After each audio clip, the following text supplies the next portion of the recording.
আমরা কার কাছ থেকে দুঃখ পাই বলুন তো? কার কথায় আঘাত পাই? কার ব্যবহারে কষ্ট পাই? কে আমাদের অবহেলা করে? উত্তর একটাই, আমরা যাকে ভালোবাসি, আমরা যাকে কাছের বন্ধু ভাবি, আমরা যাকে আপনজন মনে করি, তার থেকেই এইগুলো আসে। আসলে যে কষ্ট দেয় সে জানে না অপর দিকের মানুষটা ঠিক কতটা যন্ত্রণা ভোগ করে। সে বুঝতে পারে না অবহেলা করলে অপর দিকের মানুষটা ঠিক কতটা দুঃখ পেতে পারে। সে জানে না কতটা মন খারাপ নিয়ে সে রোজ রাতে ঘুমোতে যায়। সে জানে না বুকের ভেতর এক অজানা যন্ত্রণায় সে কতটা ছটপট করে। হিসেব কষে দেখলে হিসেবেও গরমিল হয়ে যাবে। জীবিত থাকাকালীন কতবার হার্ট অ্যাটাকে আক্রান্ত সে।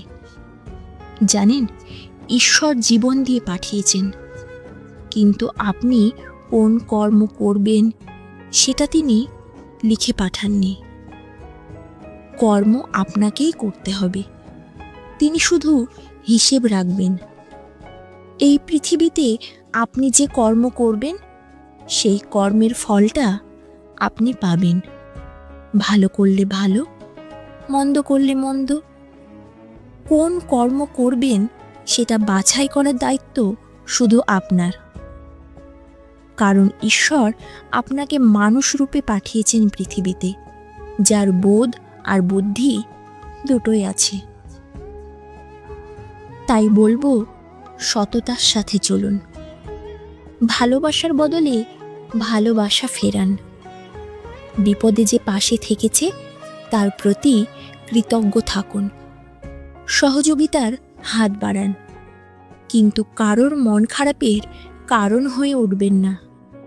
যে ভালোবাসলো, হৃদয়ে যে গেঁথে রাখলো, মন প্রাণ উজাড় করে জীবনের অনেকটা অংশ যে দিয়ে দিল, জেনে বুঝে কখনোই তার মনস্তাপের কারণ হবেন না।